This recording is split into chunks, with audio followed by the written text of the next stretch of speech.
ओम शांति। ओम शांति। ओम शांति। हम सभी अपने आत्मिक स्वरूप में स्थित होकर बहुत ही ध्यान से और एकाग्रता से अपने परमपिता परमात्मा के महावाक्यों को सुनेंगे और स्वयं में धारण करेंगे। ओम शांति। आज 27 जुलाई 2024 की बाबा की साकार वाणी है। बाबा कहते हैं, मीठे बच्चे, बाप समान रहम दिल और कल्याणकारी बनो। समझदार वह जो खुद भी पुरुषार्थ करे और दूसरे को भी कराए। आज का प्रश्न है, तुम बच्चे अपनी पढ़ाई से कौन सी चेकिंग कर सकते हो? तुम्हारा पुरुषार्थ क्या है? उत्तर में बाबा कहते हैं, पढ़ाई से तुम चेकिंग कर सकते हो कि हम उत्तम पाठ बजा रहे हैं या मध्यम या कनिष्ठ। सबसे उत्तम पाठ उनका कहेंगे जो दूसरों को भी उत्तम बनाते हैं, अर्थात सर्विस कर ब्राह्मणों की वृद्धि करते हैं। तुम्हारा पुरुषार्थ है पुरानी जूती उतार नई जूती लेने का। जब आत्मा पवित्र बने तब उसे नई पवित्र जूती अर्थात शरीर मिले। बाबा कहते हैं, हम बच्चे अपनी पढ़ाई से चेकिंग कर सकते हैं कि हम कैसा पाठ बजा रहे हैं। हमारा पाठ उत्तम है कि मीडियम है कि कम है। बाबा कहते हैं, सबसे उत्तम पाठ उनका कहेंगे जो स्वयं भी बहुत अच्छा पुरुषार्थ कर रहे हैं, उत्तम पुरुषार्थ कर रहे हैं और दूसरों को भी बाबा का ज्ञान देकर ब्राह्मणों की वृद्धि कर रहे हैं, दूसरों को भी आप समान बना रहे हैं। बाबा कहते हैं, हमारा पुरुषार्थ ही है कि हमें पुरानी जूती उतार अर्थात पुराने शरीर को छोड़ नया शरीर हमें लेना है। इसी का हम अब पुरुषार्थ कर रहे हैं। अब हमें ब्राह्मण से देवता बनना है, इसका हम पुरुषार्थ कर रहे हैं। तो दूसरों को भी बाबा का ये ज्ञान देना है। बाबा कहते हैं, जब हम पवित्र बनेंगे, आत्मा जब पवित्र बनेगी तब उसे नया शरीर अर्थात नई पवित्र ज्योति मिलेगी। ओम शांति। बच्चे दो तरफ से कमाई कर रहे हैं। एक तरफ है याद की यात्रा से कमाई, दूसरी तरफ है 84 के चक्र के ज्ञान का सिमरन करने से कमाई। इसको कहा जाता है डबल आमदनी और अज्ञान काल में होती है, और अज्ञान काल में होती है अल्पकाल क्षण भंगुर सिंगल आमदनी। बाबा कहते हैं, हम बाबा के बच्चे अभी दो तरफ से कमाई करें। एक तो बाबा की यात्रा से कमाई करें, दूसरी तरफ हम 84 के चक्र के ज्ञान के द्वारा ज्ञान का सिमरन करके और फिर हम कमाई कर रहे हैं। 84 का आदि मध्य अंत का जो ज्ञान है उसका हम सिमरन कर, उसे याद कर हम कमाई कर रहे हैं। अर्थात हमारा जमा का खाता, बाबा के ज्ञान का भंडार हमारा बढ़ता ही जा रहा है।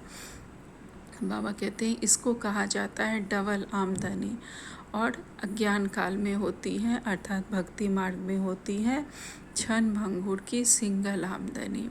वह अल्पकाल के लिए होती हैं, थोड़ी देर के लिए। कुछ अगर हमारी इच्छाएं होती हैं वह हमारी पूरी हो जाती हैं, तो बाबा कहते हैं वह क्षण भंगुर है, सिंगल आमदनी है। यह तुम्हारे याद की यात्रा की आमदनी बहुत बड़ी है, आयु भी बड़ी हो जाती है, पवित्र भी बनते हो।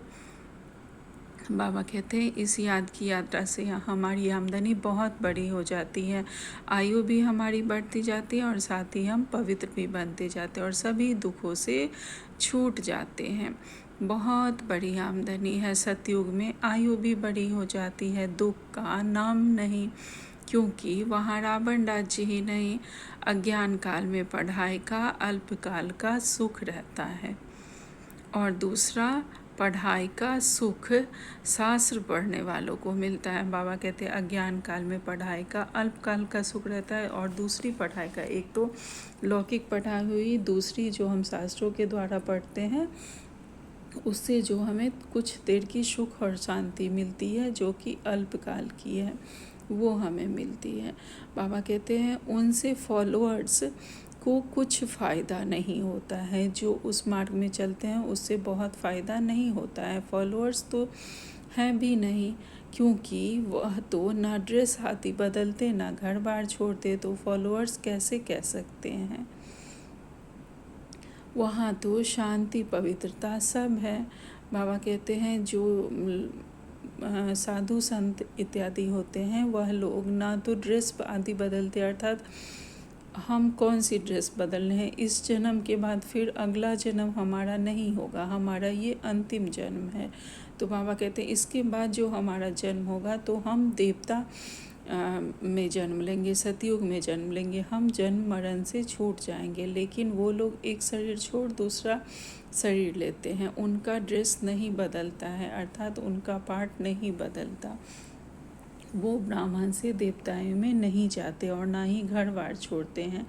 तो फॉलोअर्स कैसे कह सकते, वहाँ तो शांति पवित्रता सब है। यहाँ अपवित्रता के कारण घर घर में कितनी अशांति होती है। तुमको मत मिलती है ईश्वर की। अभी तुम अपने बाप को याद करो, अपने को ईश्वरीय गवर्नमेंट समझो। बाबा कहते हैं अभी हमें बाबा को याद करके अपने को ईश्वरीय गवर्नमेंट समझता है, परंतु तुम हो गुप्त, दिल में कितनी खुशी होनी चाहिए। अभी हम हैं श्रीमत पर, उनकी शक्ति से सतो प्रधान बन रहे हैं, बाबा की शक्ति से। यहाँ तो कोई राज्य भाग लेना नहीं है, हमारा राज्य भाग होता ही है नई दुनिया में। अभी उसका मालूम पड़ा है। इन लक्ष्मी नारायण के 84 जन्मों की कहानी तुम बता सकते हो। भल कोई भी मनुष्य मात्र हो, कैसा भी पढ़ाने वाला हो, परंतु एक भी ऐसे नहीं कह सकेंगे कि आओ तो हम इन्हों को 84 जन्मों की कहानी बताएं। तुम्हारी बुद्धि में अब स्मृति रहती है, विचार सागर मंथन भी करते हो। हम बाबा की मुरली सुनकर जो पॉइंट हमें टच करती है, कम से कम उतना तो हम विचार सागर मंथन करते ही हैं। और जो बाबा के अच्छे पुरुषार्थी बच्चे होते हैं वह पूरी मुरली पर पॉइंट निकाल कर, लिख कर और ज्ञान चिंतन करते हैं। बाबा कहते हैं कि हमारे पास ही वह ज्ञान है कि 84 का चक्र क्या है, 84 जन्म में हम क्या से क्या बनते हैं। लेकिन अगर किसी साधु सन्यासी के पास जाएंगे तो वो नहीं बता सकते हैं। तो बाबा कहते हैं अब तुम हो ज्ञान सूर्यवंशी, फिर सतयुग में कहा जाएगा विष्णु वंशी, ज्ञान सूर्य प्रकटा, अर्थात बाबा अभी प्रकट हुए हैं ज्ञान सूर्य, बाबा से हमें ज्ञान मिल रहा है। ज्ञान सूर्य प्रकटा, इस समय तुम्हें ज्ञान मिल रहा है ना, ज्ञान से ही सद्गति होती है। आधा कल्प ज्ञान चलता है, फिर आधा कल्प अज्ञान हो जाता है। यह भी ड्रामा में नूंद है। तुम अभी समझदार बने हो, जितना जितना तुम समझदार बनते हो औरों को भी आप समान बनाने का पुरुषार्थ करते हो। तुम्हारा बाप रहम दिल कल्याणकारी है तो बच्चों को भी बनना है। बच्चे कल्याणकारी ना बने तो उनको क्या कहेंगे। गायन भी है हिम्मते बच्चे मत दे बाप, यह भी जरूर चाहिए। बाबा कहते हैं जैसे बाबा रहम दिल और कल्याणकारी है, वैसे हम बच्चे भी बाबा के रहम दिल हैं और कल्याणकारी हैं। और अगर हम किसी का कल्याण नहीं करते हैं, सर्वप्रथम तो हमें अपना कल्याण करना है। बाबा से जो शक्ति और गुण मिल रहा है उसके द्वारा हमें, अगर हम कहीं भी अगर हमारी शक्ति, हमारे कुछ गुण अगर कम पड़ रहे हैं, आत्मिक स्वरूप में हम नहीं रहते हैं, जो आत्मा के गुण हैं वो जागृत नहीं हुए हैं, तो सबसे पहले तो हमें अपनी चेकिंग करनी है कि कहीं हम तो कमज़ोर नहीं पड़ रहे हैं। कमज़ोर पड़ने का मतलब किसी से लड़ना नहीं है, लेकिन अपने लिए ज़रूर आवाज़ उठानी है। तो बाबा कहते हैं कि सबसे पहले तो हमें अपना कल्याण, बाबा जो कह रहे हैं लाइन उस हिसाब से कि सबसे पहले तो हमें अपना कल्याण करना है, कल्याणकारी बनना है, और अपना कल्याण कर फिर दूसरों का भी कल्याण करना है। तो बाबा कहते हैं बच्चे कल्याणकारी ना बने तो उनको क्या कहेंगे।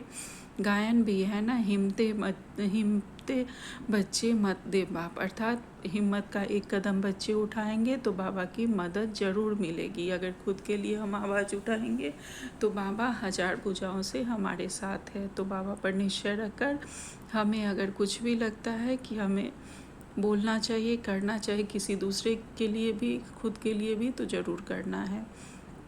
हम ही शिव शक्तियाँ हैं। बाबा कहते हैं आगे, नहीं तो वर्षा कैसे पाएंगे।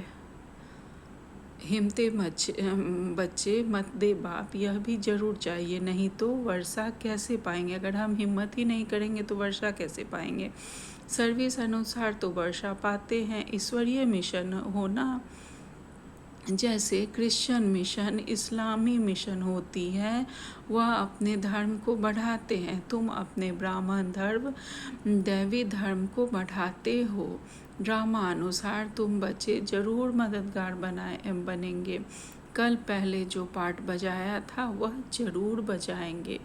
तुम देख रहे हो हर एक अपना उत्तम, मध्यम, कनिष्ठ पार्ट बजा रहा है। सबसे उत्तम पार्ट वह बजाते हैं जो उत्तम बनने वाले हैं, अर्थात ब्रह्मा बाबा जो सबसे उत्तम थे, उन्होंने कितना उत्तम पार्ट बजा है, जो सबसे उत्तम बनेंगे और वह उत्तम पार्ट निभा के भी गए। जितने भी अष्टरत्न वाले बाबा के बच्चे बने उन सब का पार्ट कितना उत्तम था। तो बाबा कहते हैं तो सभी को बाप का परिचय देना है और आदि मध्य अंत का राज समझाना है। ऋषि मुनि आदि भी नेति नेति कहते गए और फिर कह देते हैं सर्वव्यापी है और कुछ नहीं जानते। ड्रामा अनुसार आत्मा की बुद्धि भी तमो प्रधान बन जाती है, शरीर की बुद्धि नहीं कहेंगे। सतयुग में हम लोग सतोगुनी होते हैं क्योंकि आत्मा ही इस शरीर को चलाती है, आत्मा द्वारा ही यह बुद्धि चलती है, तो उस समय हम सतोगुनी रहते हैं। और जब ड्रामानुसार जब परिवर्तन होता है, कलयुग में हम आते हैं, तो फिर हमारी ही बुद्धि तमो प्रधान बन जाती है, हम ही सतो प्रधान से तमो प्रधान बन जाते हैं। तो बाबा कहते हैं शरीर की बुद्धि नहीं कहेंगे बल्कि आत्मा की बुद्धि कहेंगे। अभी हमारा शरीर भी पतित है तो आत्मा भी पतित है। आगे बाबा कहते हैं आत्मा में ही मन बुद्धि है, यह अच्छी रीति समझकर और फिर बच्चों को चिंतन करना है। बहुत ही इम्पोर्टेंट पॉइंट है ये कि आत्मा में ही मन बुद्धि है। हम सोचते हैं कि मन बुद्धि हमें भटका देती है, यह मन बुद्धि को चलाने वाला कौन है? आत्मा ही है।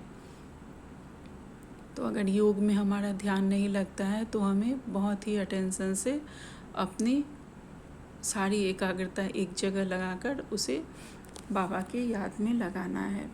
बाबा कहते हैं यह अच्छी रीति समझकर फिर बच्चों को चिंतन करना है कि आत्मा में ही मन बुद्धि है। यह अच्छी तरह से समझकर फिर हम बच्चों को चिंतन करना है, फिर समझाना होता है।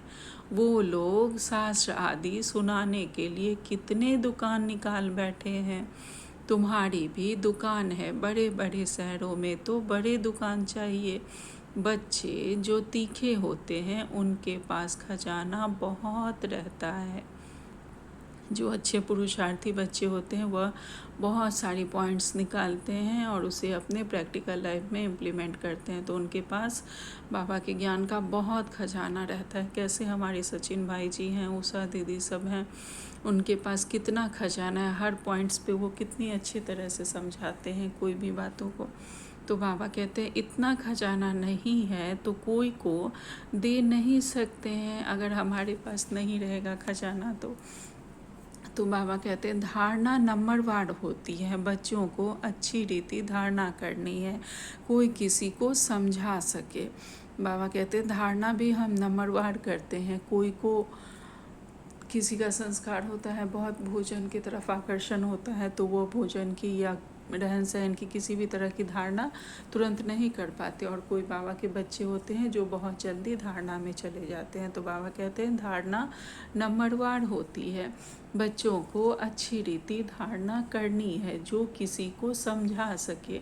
बात कोई बड़ी नहीं है, सेकंड की बात है, बाप से वर्षा लेना है। तुम आत्माएं बाप को पहचान गए हो तो बेहद के मालिक हो गए।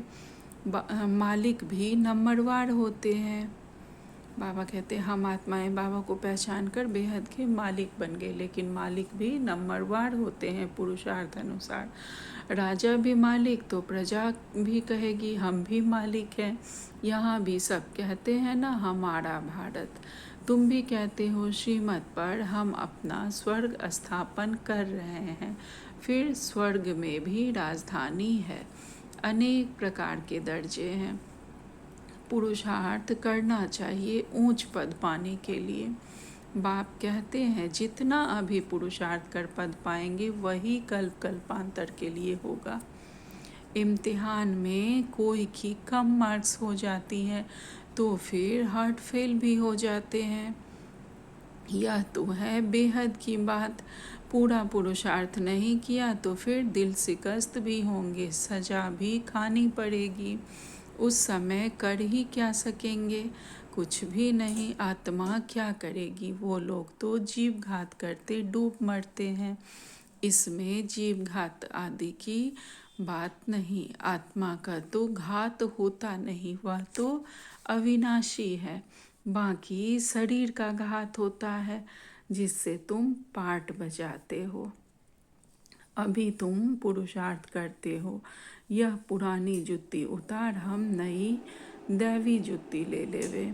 यह कौन कहते हैं? आत्मा। जैसे बच्चे कहते हैं ना, हमको नया कपड़ा दो। हम आत्माओं को भी नया कपड़ा चाहिए, अर्थात नया शरीर चाहिए। बाप कहते हैं तुम्हारी आत्मा नई बने तो शरीर भी नया चाहिए, तब शोभा है। अगर हमारी आत्मा पहले से पतित से पावन बन रही है, नई बन रही है फिर से, तो हमें शरीर भी नया चाहिए, तभी शोभा होगी। तो बाबा कहते हैं आत्मा के पवित्र होने से 5 तत्व भी नए बन जाते हैं।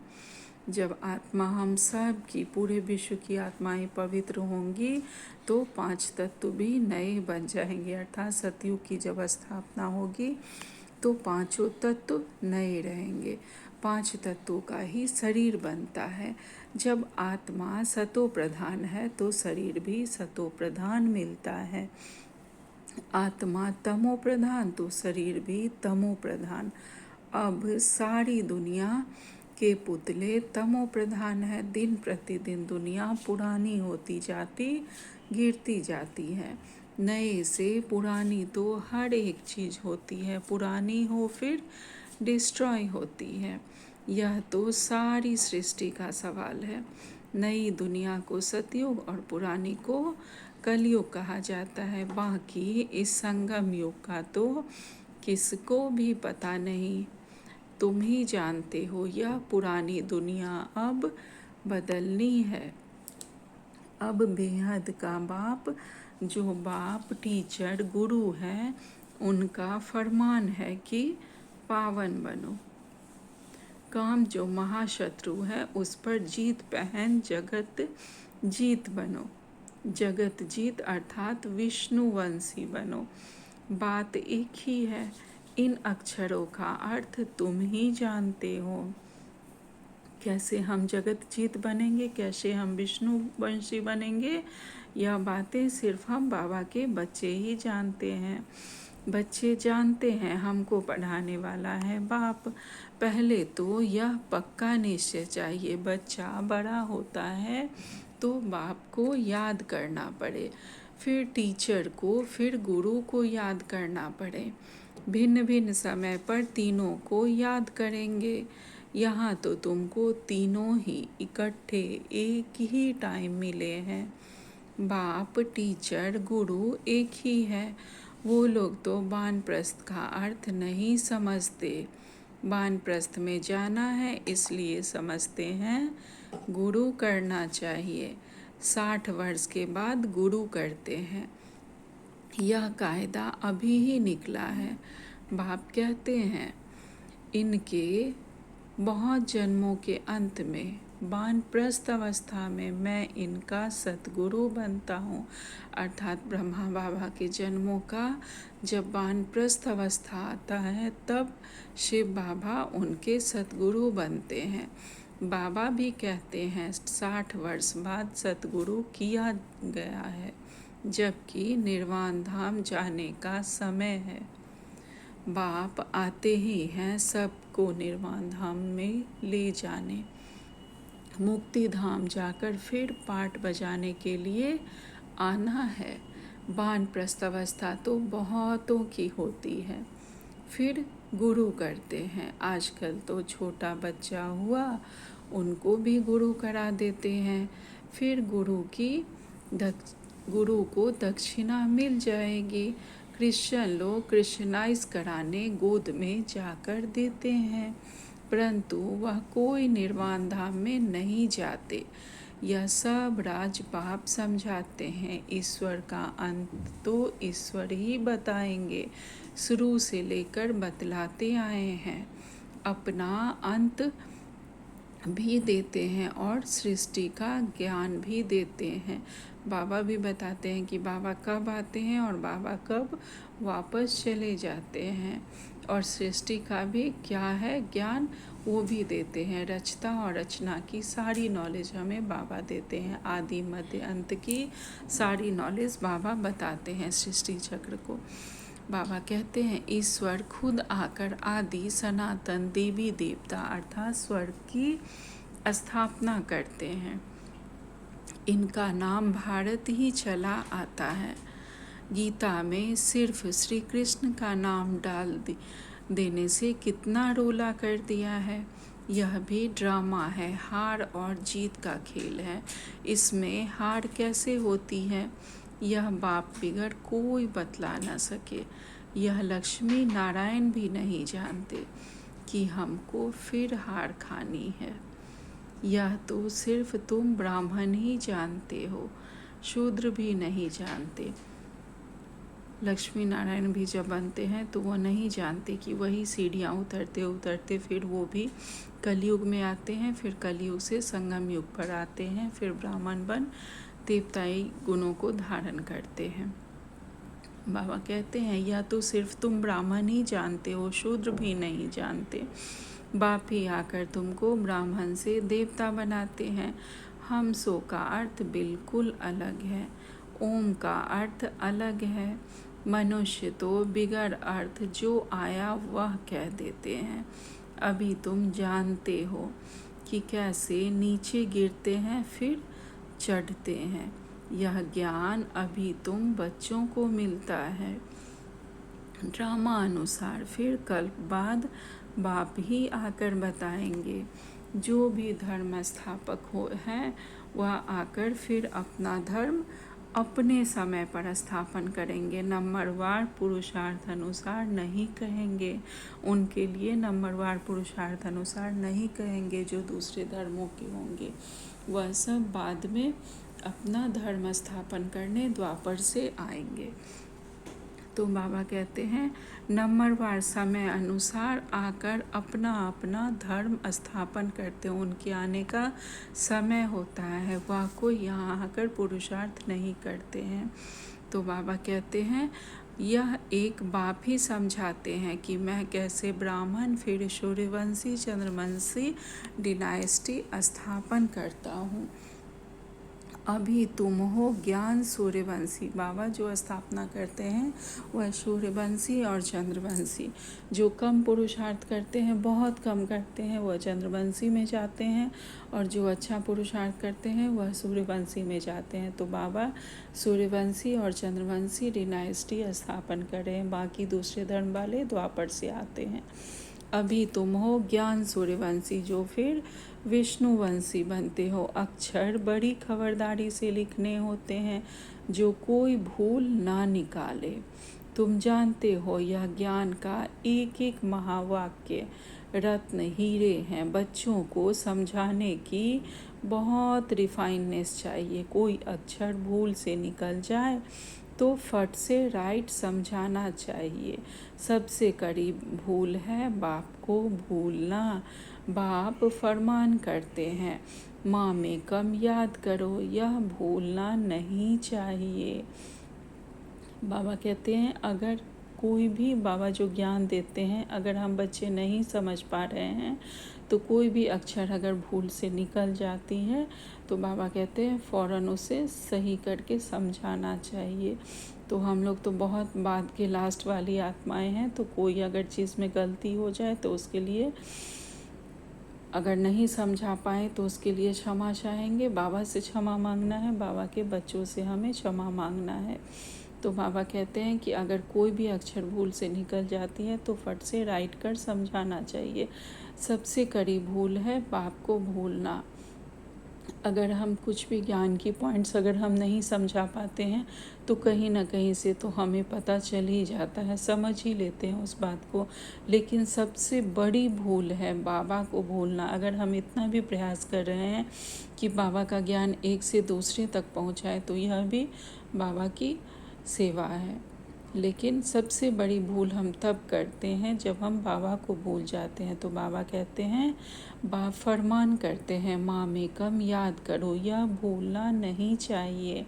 बाप कहते हैं, तुम बहुत पुराने आशिक हो, तुम सब आशिकों का एक मासूक है, वह तो एक दो की शक्ल पर आशिक मासूक होते हैं, लौकिक वाले जो होते हैं।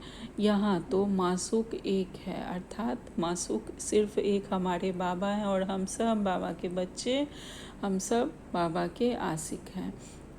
तो बाबा कहते हैं, वह एक कितने आशिकों को याद करेंगे, वह एक मासूक बाबा कितने आशिकों को याद करेंगे। अनेकों को एक को याद करना तो सहज है, और एक कैसे अनेकों को याद करेंगे, अर्थात हम सब मिलके एक ही को याद करते हैं, बाबा को।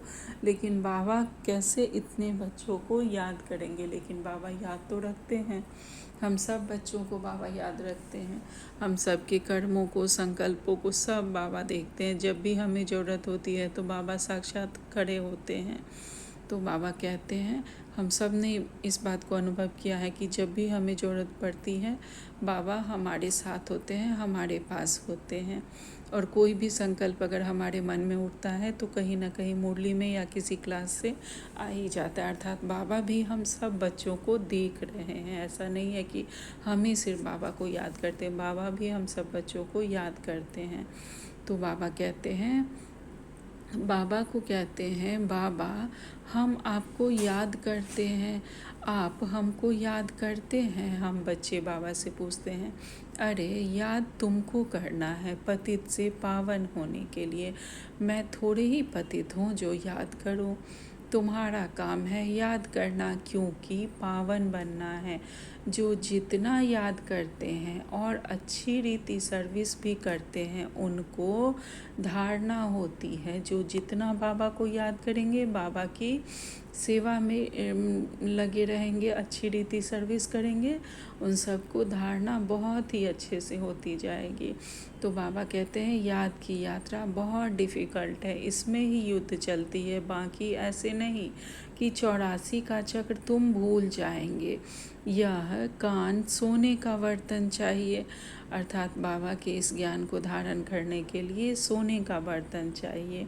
बाबा ने कहा है ना मुरलियों में कि बाबा का ज्ञान शेरनी का दूध है, जो कि रखने के लिए सोने का बर्तन ही चाहिए। तो यह सोने का बर्तन हमारे कान होने चाहिए, जिसके द्वारा हम बाबा का ज्ञान सुनते हैं और स्वयं में बुद्धि में धारण करते हैं।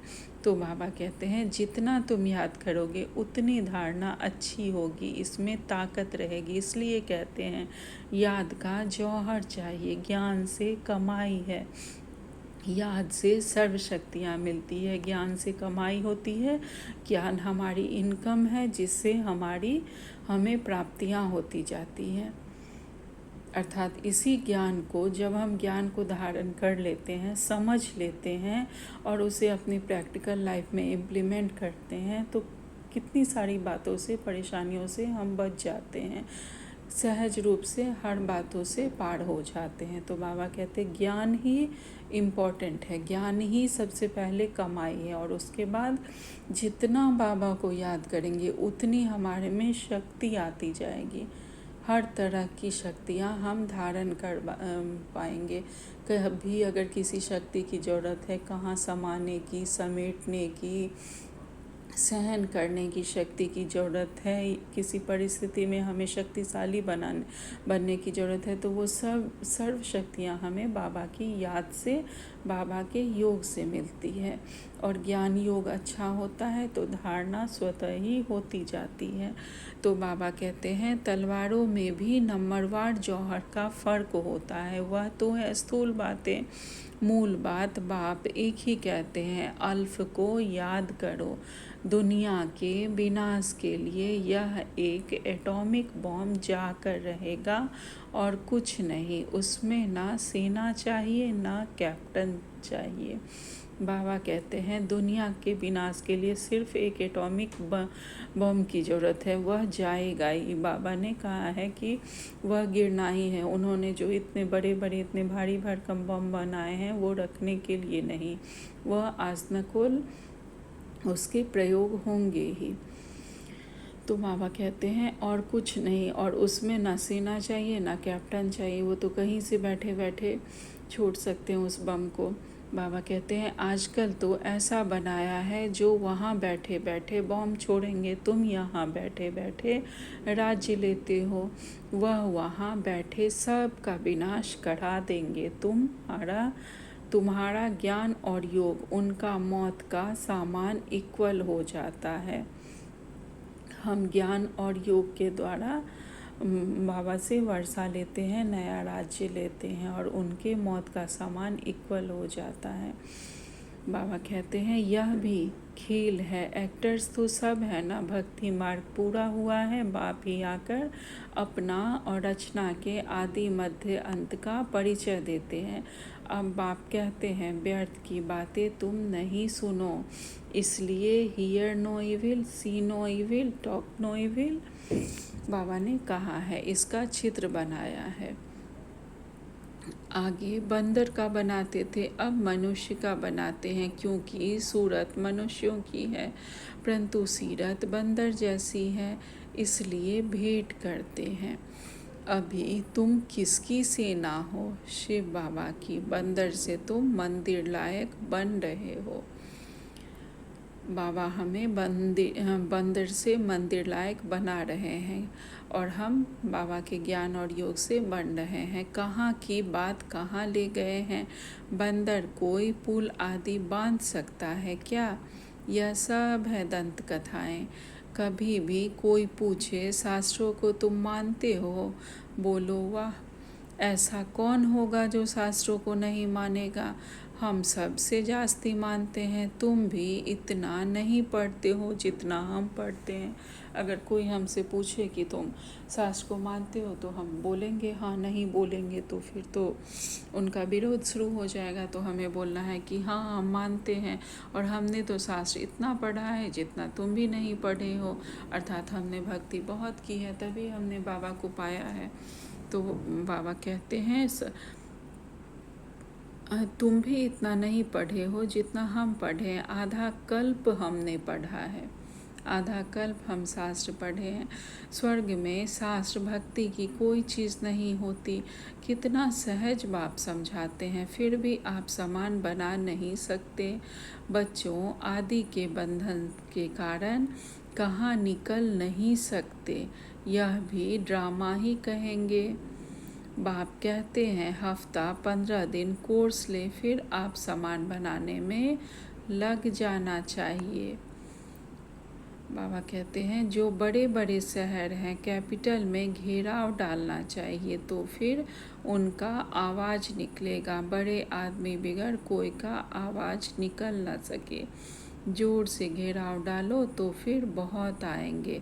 बाप के डायरेक्शन मिलते हैं ना। अच्छा, बाबा कहते हैं कि बाबा डायरेक्शन दे रहे हैं कि कोई राजधानी सब जगह पे शहरों में जाके कुछ प्रदर्शनी वगैरह ये सब निकालना चाहिए, बाबा के बच्चों को जुटना चाहिए और ज्ञान देना चाहिए। अगर हम हफ्ता 15 दिन का कोर्स कर लें उसके बाद फिर हमें ज्ञान को समझकर और दूसरों को भी आप समान बनाने की सेवा में लग जाना है, बाबा के डायरेक्शन पर चलना है। अच्छा, मीठे मीठे सिखिलते बच्चों प्रति माता पिता बाप दादा का याद प्यार और गुड मॉर्निंग। रूहानी बाप के रूहानी बच्चों को नमस्ते।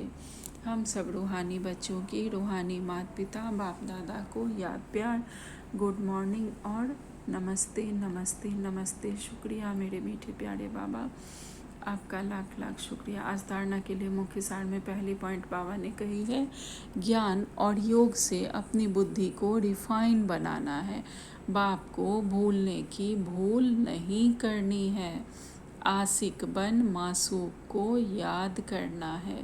दूसरे पॉइंट में बाबा ने कहा है, बंधन मुक्त बन आप समान बनाने की सेवा करनी है। ऊंच पद पाने का पुरुषार्थ करना है। पुरुषार्थ में कभी दिल शिकस्त नहीं बनना है। आज का बाबा का वरदान है, एकांतवासी भाव।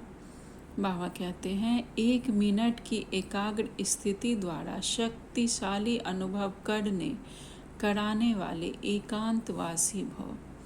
बाबा कहते हैं, 1 मिनट की एकाग्र स्थिति द्वारा शक्तिशाली अनुभव करने और कराने वाले हम बाबा के एकांतवासी बच्चे हैं। एकांतवासी बनना अर्थात कोई भी एक शक्तिशाली स्थिति में स्थित होना, चाहे बीज रूप स्थिति में स्थित हो जाओ, चाहे लाइट हाउस माइट हाउस की स्थिति में स्थित हो, विश्व को लाइट माइट दो, चाहे फरिश्तेपन की स्थिति द्वारा औरों को अव्यक्त स्थिति का अनुभव कराओ। 1 सेकेंड व 1 मिनट भी अगर इस स्थिति में एकाग्र हो जाओ, स्थित हो जाओ, तो स्वयं को और अन्य आत्माओं को बहुत लाभ दे सकते हो। सिर्फ इसकी प्रैक्टिस चाहिए। बाबा कहते हैं, एकांतवासी स्थिति के लिए हमें, एकांतवासी बनने के लिए हमें किसी भी शक्तिशाली योग की स्थिति में स्थित हो जाना है। और वो स्थिति हो बीज रूप स्वरूप में स्थित हो जाए या लाइट माइट स्वरूप में स्थित हो जाए, जिससे पूरे विश्व को लाइट माइट देंगे, चाहे फरिश्ते स्थिति में स्थित हो जाए। ये सारी स्थितियाँ बहुत ही शक्तिशाली स्थिति है। योग कभी भी, योग की क्वांटिटी बहुत इम्पोर्टेंट नहीं है, योग की क्वालिटी इम्पोर्टेंट है। तो बाबा भी कह रहे हैं कि इस स्थिति में अगर हम कुछ देर के लिए भी, कुछ सेकंड के लिए भी अगर हम स्थित हो जाते हैं बीज रूप स्वरूप, बीज रूप में अगर हम स्थित होंगे तो हमारी स्थिति बहुत शक्तिशाली बन जाएगी। वो बहुत ऊपर की स्थिति है। अगर कुछ सेकंड के लिए भी हम स्थित हो जाते, एकाग्र हो जाते हैं, तो लाइट माइट की स्थिति अगर इसमें हम स्थित हो जाते हैं तो पूरे विश्व की हम सेवा कर सकते हैं, पूरे विश्व को लाइट माइट दे सकते हैं। हमारी ही अभिमानी स्थिति हो जाए और शरीरी अवस्था हो जाए तो वो हमारा साकाश बहुत काम। ओम शांति। आज बाबा ने स्लोगन में कहा है, बोल ब्रह्मचारी वह है जिसके हर बोल और हर संकल्प में पवित्रता का वाइब्रेशन समाया हुआ है। ब्रह्मचारी वह है जिसके हर बोल में और संकल्प में पवित्रता का वाइब्रेशन समाया हुआ है। आज का व्यक्ति सारे हैं, नाम नहीं लिया मेरे बच्चे जो जैसे बाप के नाम। बाबा कहते हैं, बाबा के बच्चे जैसे बाप ने नाम मान शान सब का त्याग किया, परोपकार किया, स्वयं का सुख बच्चों के सुख में समझा, बच्चों की विस्मृति कारण दुख का अनुभव सो अपना दुख समझा। ऐसे फॉलो फादर कर परोपकार की भावना से संपन्न बनो तो विश्व कल्याण का कार्य संपन्न होगा। अच्छा, ओम शांति, ओम शांति, ओम शांति। शुक्रिया बाबा।